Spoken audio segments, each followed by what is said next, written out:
Meus irmãos, eu quero meditar com vocês nessa noite num texto que é muito conhecido de todos nós e se encontra no Evangelho de Lucas, capítulo 6, do verso 12 até o verso de número 16.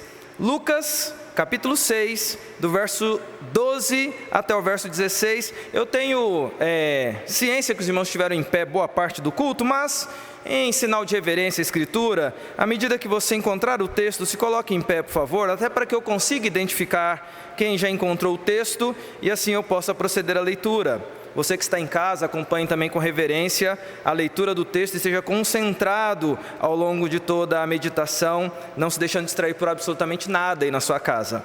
Lucas capítulo 6, do verso 12 até o verso número 16, que nos diz assim: Naqueles dias, retirou-se para um monte, a fim de orar, e passou a noite orando a Deus. E, quando amanheceu, chamou a si os seus discípulos e escolheu 12 dentre eles, os quais deu também o nome de apóstolos: Simão, a quem acrescentou o nome de Pedro, e André, seu irmão, Tiago e João, Filipe e Bartolomeu, Mateus e Tomé, Tiago, filho de Alfeu, e Simão, chamado Zelote, Judas, filho de Tiago, e Judas Iscariotes, que se tornou traidor. Vamos fazer mais uma oração, meus irmãos?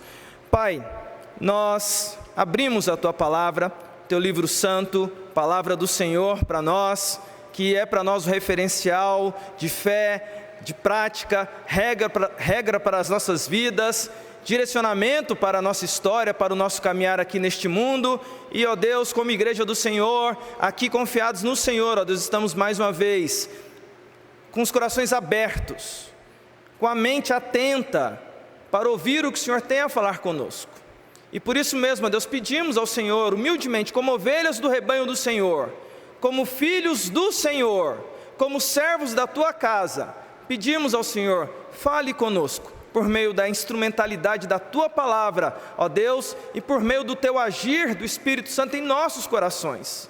E que possamos, ó Deus, como o Senhor já tem feito ao longo desse fim de semana, hoje pela manhã e mais uma vez agora à noite, ó Deus, alimentar o Teu povo, ó Deus, para que sejamos aqui na sociedade brasileira, na cidade de São Paulo, luzeiro do Senhor, aonde o Senhor nos enviar.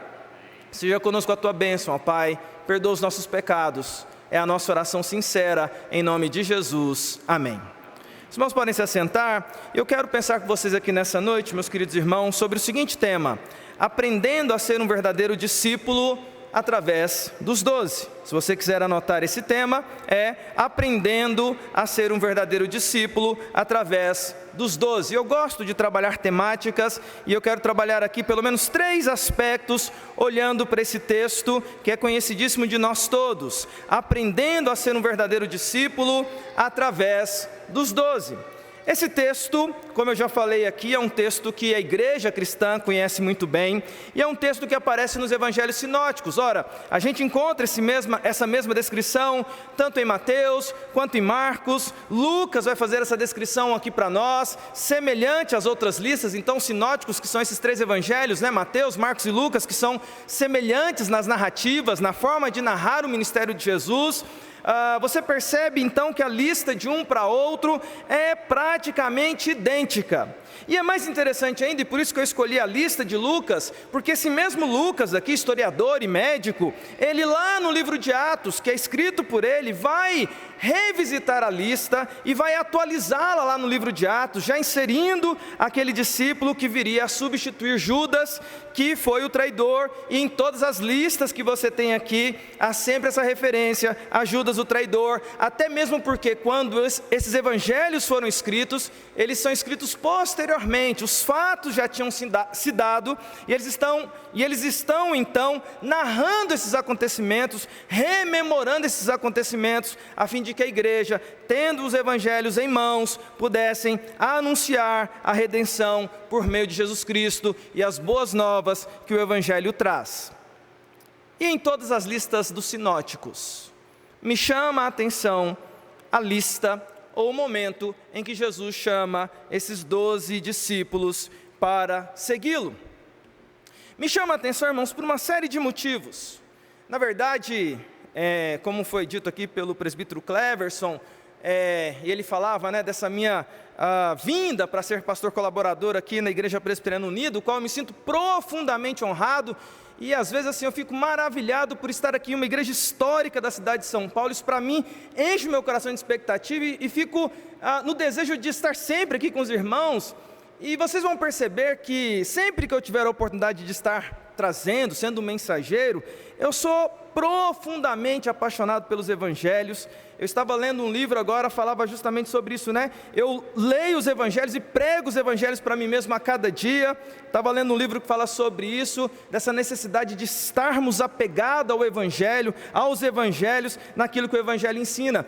E eu gosto de investigar os evangelhos. E eu gosto de investigar as atitudes de Jesus. E eu gosto de ver o que Jesus está fazendo, não apenas ensinando, mas também nas suas atitudes. E é isso que eu gostaria de meditar com vocês aqui nessa noite. Porque esse texto para mim, nos 3 evangelhos, nos sinóticos, ao meu ver, apresenta para nós uma lição interessantíssima de Jesus, no ato dele chamar 12 pessoas para compor o seu grupo de 12 apóstolos. O texto aqui que nós lemos nos informa que Jesus passou a chamá-los de apóstolos. E existem algumas informações que me chamam a atenção antes de entrarmos aqui nos tópicos em si. Uma informação que me chama a atenção é que se você pega a lista dos sinóticos e identificá-las em cada um dos evangelhos, aonde que cada um dos evangelistas, Mateus, Marcos e Lucas, coloca o momento do chamado dos 12 discípulos, dos 12 apóstolos, você vai perceber uma característica em comum, de várias que estão em comum, mas uma chama a atenção. Não é no início, não é quando Jesus começa o seu ministério fazendo aquela pregação do Sermão do Monte, e depois de ser batizado, e depois que é levado à tentação no deserto, não é imediatamente depois desses fatos que Jesus chama os seus 12 discípulos, não é. Passa um tempo, Jesus, e você percebe isso nos evangelhos, ele é cercado por multidões, ele é cercado por pessoas que vão ali ouvi-lo, e é depois de um período que Jesus então vai chamar os seus discípulos. Havia um grupo que já estava curioso acerca desse homem que fazia milagres e que foi apresentado por João Batista como aquele que batizaria com fogo. E tem algumas características que chamam a atenção nesse texto, antes de entrar nos tópicos. Se você pega o versículo 12, antes de fazer um anúncio, a proclamação de quem seriam os seus 12, Jesus se retira para orar.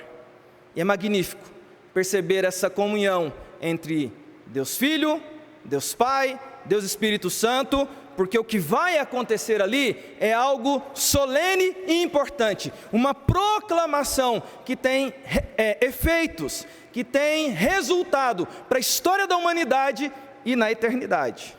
Isso é magnífico também. E aí então, no texto que nós estamos lendo aqui, depois de orar, Jesus então, quando amanheceu, no versículo 13, lá diz assim, né? E quando amanheceu, chamou para si os seus discípulos, e aí Lucas descreve, e escolheu 12, dentre eles, aos quais deu também o nome de apóstolos.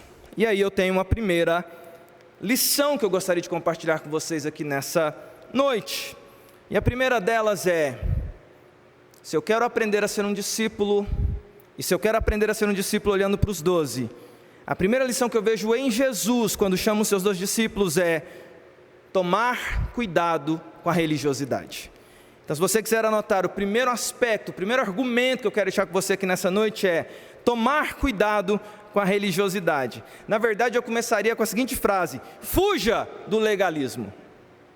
Olhe para os 12, olhe para a lista que Jesus apresenta, olhe para os nomes que Jesus convoca, e ele começa dizendo: Simão, a quem acrescentou o nome de Pedro, André, seu irmão Tiago, Pedro e André, seu irmão, olha, estou lendo aqui errado, né? Simão, a quem acrescentou o nome de Pedro e André, seu irmão, Tiago e João, Filipe e Bartolomeu, Mateus e Tomé, Tiago, filho de Alfeu, e Simão, chamado Zelote, Judas, filho de Tiago, e Judas Iscariotes, que se tornou o traidor. olhe para essa lista. Observemos os nomes, mas olhemos com cuidado, olhemos com atenção. Veja, o que está acontecendo aqui é histórico. O que está acontecendo aqui é o próprio Filho de Deus encarnado entre nós, convocando um grupo de pessoas para uma missão. Você não sente falta de nada, não? Você não consegue perceber que nessa lista, me parece, humanamente falando, que está faltando alguma coisa? E, ao meu ver, e aqui estudando o que Jesus está fazendo, o Filho de Deus, ao chamar os 12, e ele teve tempo de multidões andarem com ele, muita gente andou com ele, ele poderia ter chamado qualquer um, mas você reparou em quem ele não chamou? Deixa eu dizer para você então, revelar essa primeira característica aqui. Quando eu digo tome cuidado com a religiosidade, ou fuja, corre meu irmão, do legalismo.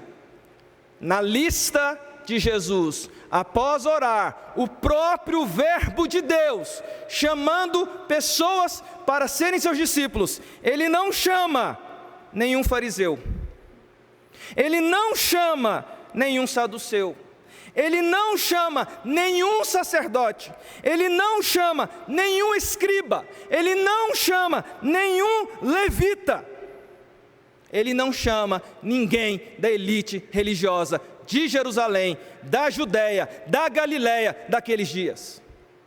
Ah, meu irmão, ah, minha irmã, e isso para mim é um grande sinal de aviso. Isso para mim é uma mensagem que Jesus está mandando, é o Filho de Deus chamando os 12, e ele não coloca nessa lista esses indivíduos que eu acabei de citar. Você já parou para pensar sobre isso? Você já parou para pensar qual a razão disso?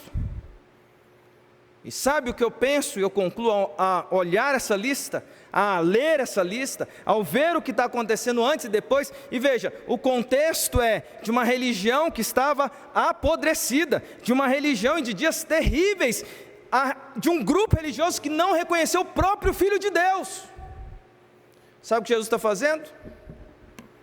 Ele está mandando um recado, ele está reprovando. Veja, é o próprio Deus encarnado, é o próprio alvo da adoração, é o próprio Cristo, segunda pessoa da Trindade, e ele está em um simples ato de chamar 12 pessoas, reprovando a religião dos seus dias. Ele está reprovando toda a corte religiosa daqueles dias, e ele resolve escolher homens comuns.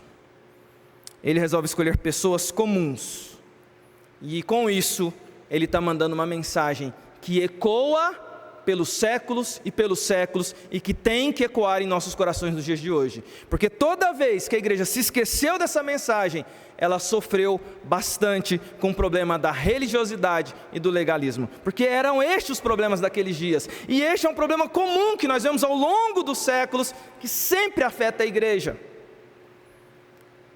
Com isso eu não estou dizendo que a religião é ruim, muito pelo contrário.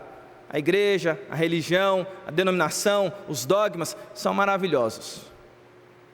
Mas a religiosidade, o legalismo, pode me afastar profundamente de Deus e me fazer um seguidor de normas, mas alguém que está totalmente distante de Jesus. Meu querido irmão, minha querida irmã, quando Jesus faz a sua lista, e quando ele não chama para ser discípulos, os estudiosos da lei, eu preciso olhar com cuidado e pensar no que tem sido a minha vida cristã, se eu tenho seguido leis ou se eu tenho seguido o próprio Cristo. Essa é uma primeira característica, se eu quero aprender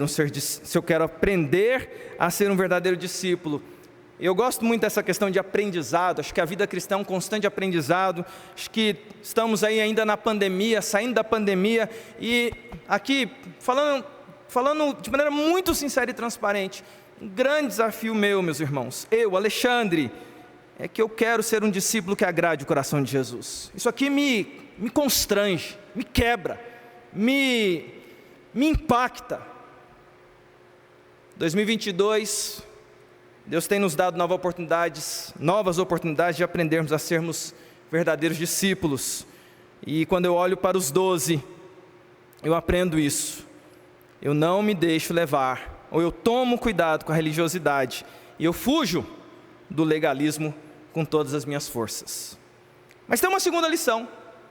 E se tem uma segunda lição, olhando para essa mesma característica, para esse mesmo chamamento, para esse mesmo fato que é Jesus ora, Jesus então chama para si, eu gosto muito dessa expressão, chama para perto de si discípulos, escolhe um número determinado, e aí diz assim, vão se chamar apóstolos.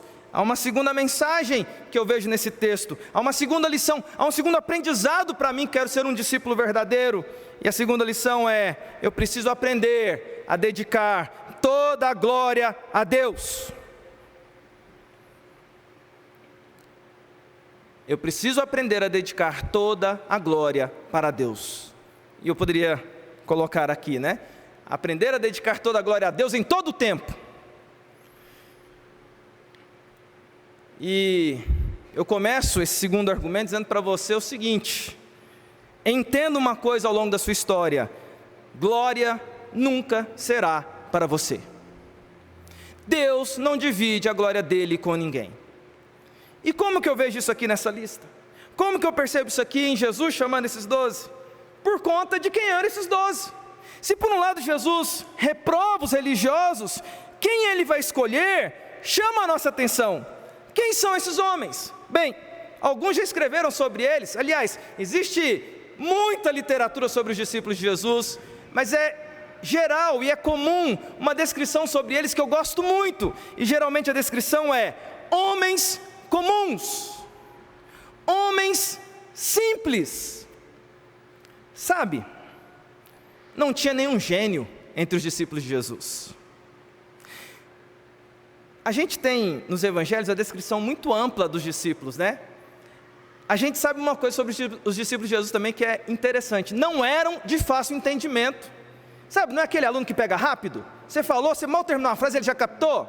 Não, Jesus tinha que repetir, Jesus tinha que explicar detalhadamente, Jesus tinha que tratar essas questões assim, que eles, de difícil trato, temperamentos difíceis. Mas me chama a atenção que essas figuras serão lembradas para a eternidade. Se você lê o livro de Apocalipse, se você já leu como eu, todo o livro de Apocalipse, uma das coisas que mais me chama a atenção no livro de Apocalipse é a Nova Jerusalém, ou seja, aí já é novo céu e nova terra, é para além. Aí lá na Nova Jerusalém diz que nos portais, das entradas, estão os nomes dos 12 que Jesus escolheu, esses homens comuns. Mas tem uma lição aqui, e aí, por que o meu foco é dedicar toda a glória a Deus? Isso é um aprendizado da nossa vida como discípulo, porque esses homens aqui, Simão, seu irmão André, Tiago e João, Filipe e Bartolomeu, Mateus e o famoso Tomé, tem uma questão aqui que é muito comum, apesar de eles serem comuns, há uma questão muito comum a todos eles, e a questão é, todos eles estavam e tinham as suas vidas já em andamento. Bem, eu trabalho no ambiente educacional já há 11 anos, e eu gosto de ler educadores. Do ponto de vista pedagógico do ponto de vista pedagógico e educacional, humanamente falando, pegar gente com a vida já andada, com história construída, com a mente já cheia de informação, do ponto de vista educacional e pedagógico, não é uma boa estratégia. Sabia disso? Os educadores dizem, se você quer mudar a mente, você quer mudar uma sociedade, se você quer mudar um grupo, comece quando eles são crianças.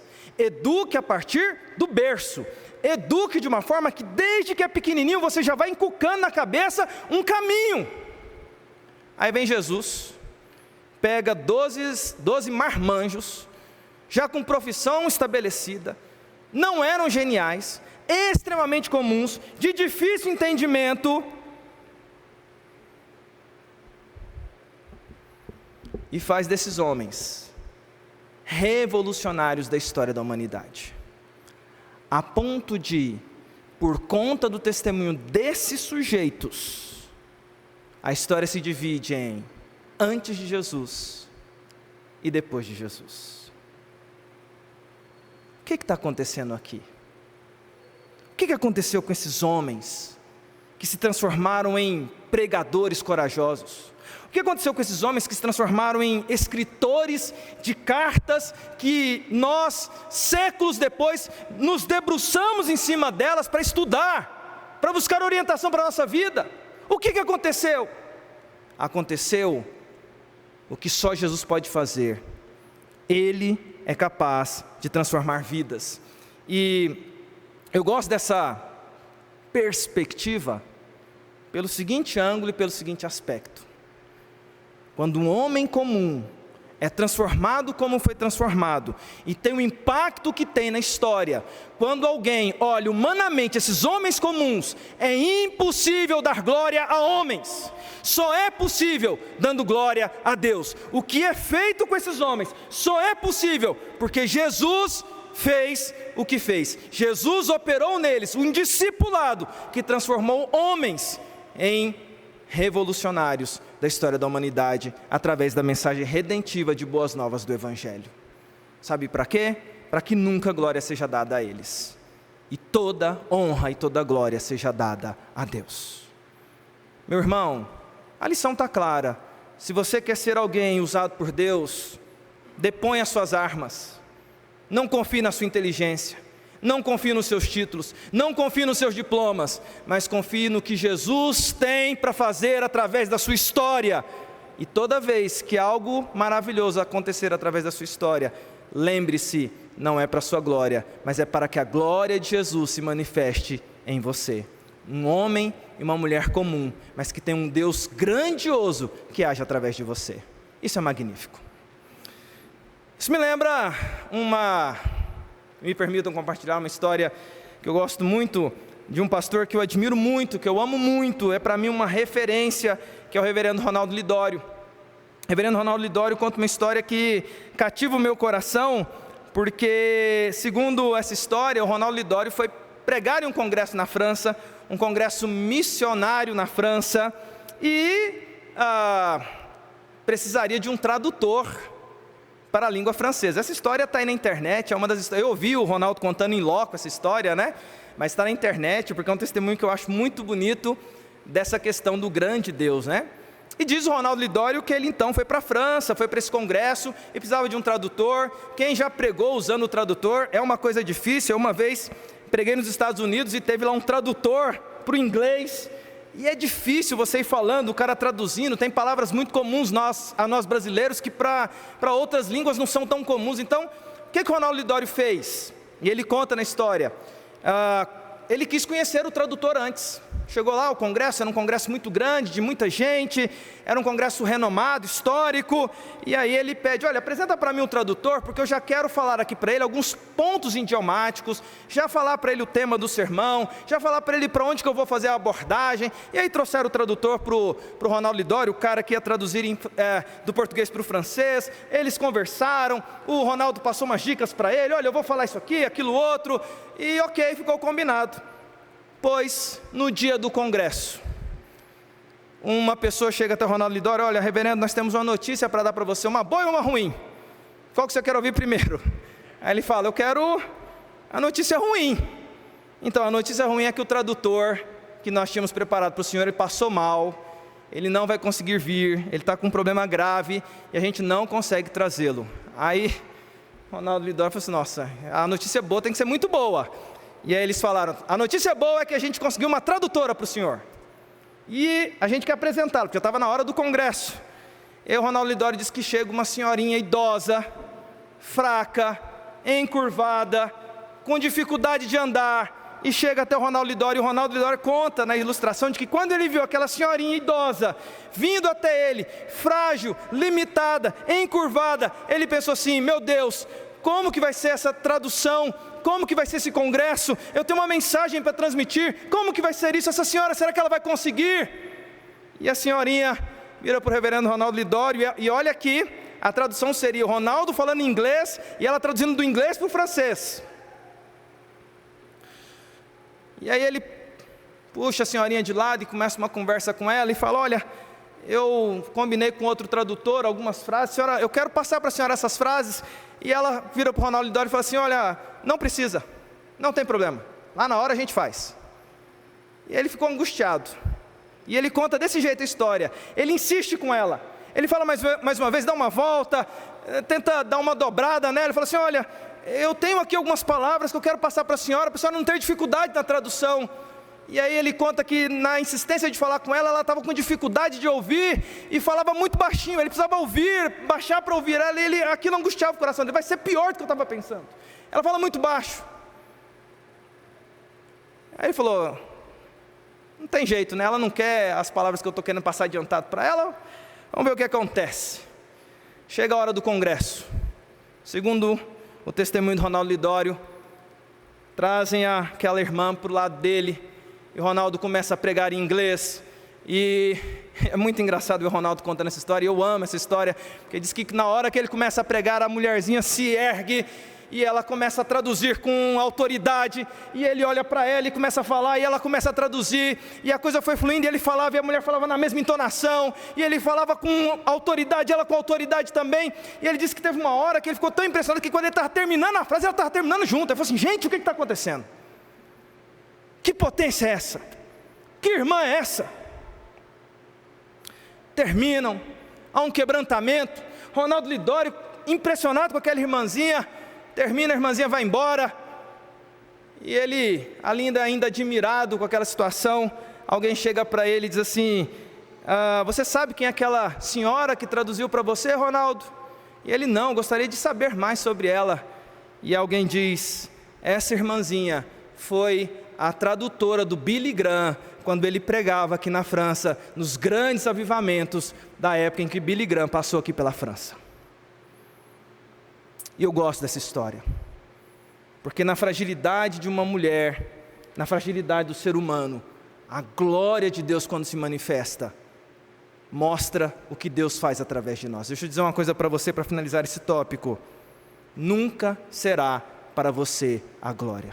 O que Deus tem para fazer através da sua história, o que Deus tem para fazer através de você, homem e mulher comum, sempre será para que em você se manifeste a glória de Deus, e que assim seja, em nome de Jesus.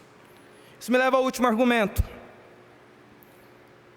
Eu quero ser, eu preciso aprender, eu preciso ter isso no meu coração, eu quero ser um verdadeiro discípulo, e eu preciso aprender através dos 12, eu preciso trazer isso para a minha vida em 2022, uma chance que Deus tem me dado, diante desse cenário que nós estamos vivendo, de guerra, de quase pós-pandemia. Esperamos que seja pós-pandemia em breve. Mas tem uma última lição, e a última lição é acreditar no que está no coração de Jesus.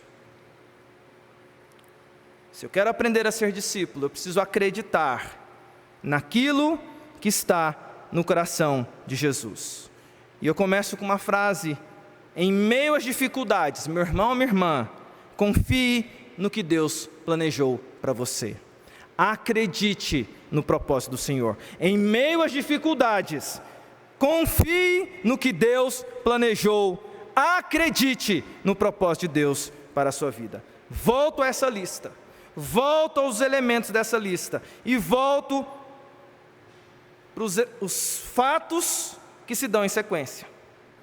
Jesus ora, Jesus chama para si, e Jesus agora vai chamar 12 homens comuns.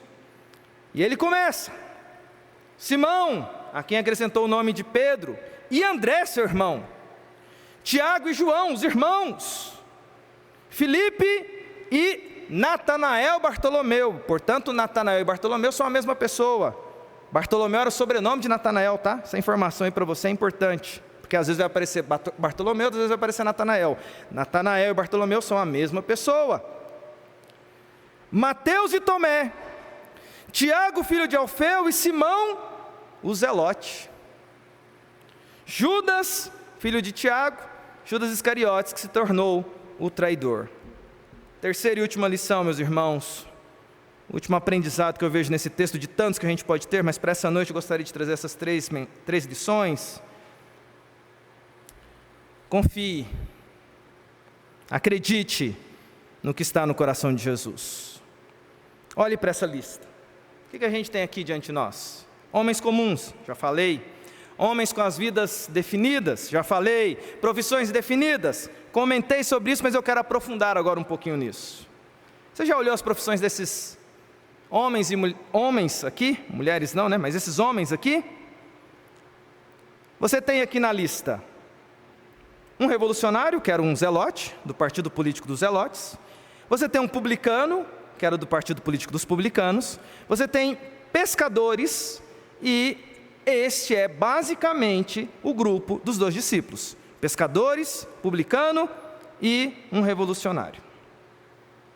Os outros a gente não sabe definir ao certo as profissões. Um ou outro aí. Pessoas, como eu já falei aqui, que humanamente falando, seriam mais um grupo de pessoas de tantas outras da história da humanidade. E quando a gente pega a lista e fala das profissões deles, é isso que está para nós. É isso que, quando Jesus chamou aquele grupo diante dele, era o que as pessoas viam. Mas a pergunta é: o que Jesus via? O que está no olhar de Jesus? Sabe, eu nunca perco de vista, lendo os evangelhos, que estamos vendo o Deus encarnado entre nós, vero Deus, vero homem, verbo de Deus, Senhor do universo, aquele que sonda e conhece corações, mas aquele que conhece a história por completo.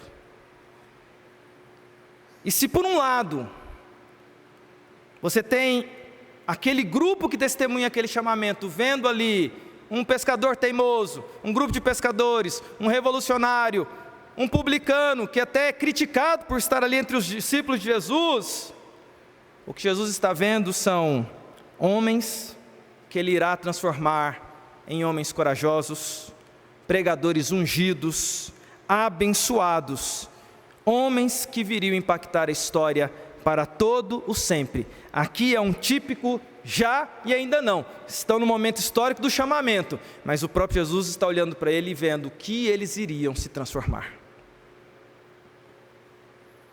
Sabe o que eu gosto de pensar sobre isso? Eu gosto de acreditar naquilo que está no coração de Jesus acerca da minha história. Eu gostaria que você pensasse acerca do que Jesus olha para você na sua história. Porque talvez, nessa noite, neste lugar, estejamos diante da sua versão ainda incompleta. E há uma chance de 99,9% de ser assim. O incompleto. O em obras. Com defeitos. Com limitações. Com fragilidades. Com dificuldades. Com fraquezas. Mas você e eu fomos chamados com grande salvação. E eu costumo pensar, e gosto de pensar diante dos desafios da minha geração, que Jesus conhece a versão final do Alexandre. O ainda não. O ainda não, meus irmãos, que eu sonho ser. O ainda não do Alexandre totalmente redimido e santificado na presença eterna de Jesus para sempre. E eu acredito que se Jesus que me chamou conhece essa minha versão final, como conhece essa versão final sua, e em meio aos desafios da minha geração, eu preciso acreditar que aquele que começou boa obra haverá de completá-la. Essa versão sua não é a sua versão final. Aqueles homens não foram assim que eles se apresentaram para pregar em Jerusalém. Esses homens não estavam assim quando eles foram chamados para serem mártires ao seu tempo. Mas eu quero começar aqui a finalizar essas histórias, porque dentre as histórias aqui dos discípulos, duas me chamam a atenção, e eu gosto disso, desse processo de transformação que Jesus faz em corações, e acreditar naquilo que está no coração de Jesus. Tem dois personagens aqui que eu gosto muito, que é o Mateus, o publicano, e o Simão, o zelote. Se você pega todas as listas de Jesus, eles vão estar sempre ali num grupo que está próximo um do outro. Mateus publicano e Simão Zelote. Por que eu gosto desses dois? Porque se você olhar do ponto de vista de espectro político da época, você tem aqui dois polos políticos extremos de lados opostos. Bem, na Judéia, na Galileia, na Jerusalém dos dias de Jesus, existiu o partido dos publicanos. Quem eram os publicanos? O publicano era, naquele contexto social, o grupo de apoiadores do governo, daqueles dias de Roma, e que eram considerados traidores dos judeus, odiados, à margem da sociedade, desprezados, considerados traidores a ponto de, no templo, eles nem podiam entrar na parte de adoração, ficava longe, párias da sociedade, marginais, do ponto de vista de margem da sociedade, odiados, porque cobravam juros em cima de juros, aproveitando uma autorização de Roma para que eles pudessem explorar os seus próprios irmãos. E aquilo causava um alvoroço social naqueles dias. Jesus chama um publicano. Mas tinha um outro do extremo oposto, que era os zelotes, o partido dos zelotes. O partido dos zelotes era considerado o partido revolucionário daqueles dias, porque os zelotes, eles eram contrários ao governo daqueles dias, e eles iam ao extremo para poder eliminar aquele governo. Diz a história dos zelotes, que os zelotes eles eram, inclusive, agressivos e violentos. Um zelote daqueles dias, do partido dos zelotes, eles andavam com uma adaga cuneiforme, que eles usavam para duas ações. Uma delas era matar soldados romanos, e eles costumavam matar pelas costas, porque a espada cuneiforme era para perfurar na altura do pulmão, para o indivíduo não gritar, e aí o zelote fugia. Mas tinha um outro que o zelote amava matar. Sabe quem que era? Os publicanos. Zelote gostava de matar publicano, porque publicano era traidor da pátria. Então Zelote matava soldado romano e publicano. Aí vem Jesus, vou chamar os meus 12. Mateus o publicano, Mateus vai todo feliz. Simão o Zelote, os dois se apresentam perante Jesus. Você consegue perceber o que Jesus está fazendo aqui? Tem causas que são maiores. Mas eu gosto de pensar sobre esses dois. E ainda só um pouquinho argumentando com vocês. Eu fico imaginando a primeira noite desse grupo reunido. Eu tenho para mim a impressão que Mateus dormiu de pé, com as costas encostadas na parede. Caladinho lá no canto dele. Tudo bem, hein, Mateus? Com o Zelote no campo de visão dele. O quê? Vou dormir aqui com esse cara aqui, mas não durmo de jeito nenhum. Mas Jesus via o que esses homens se transformariam. Tem um texto que eu gosto de alguns comentaristas que fala da missão dos 70, e lá na missão dos 70 diz que Jesus mandou de 2 em 2. Alguns comentaristas dizem que Jesus mandou Mateus, e é tese, não tem comprovação, Mateus publicano e Simão Zelote para irem juntos evangelizar.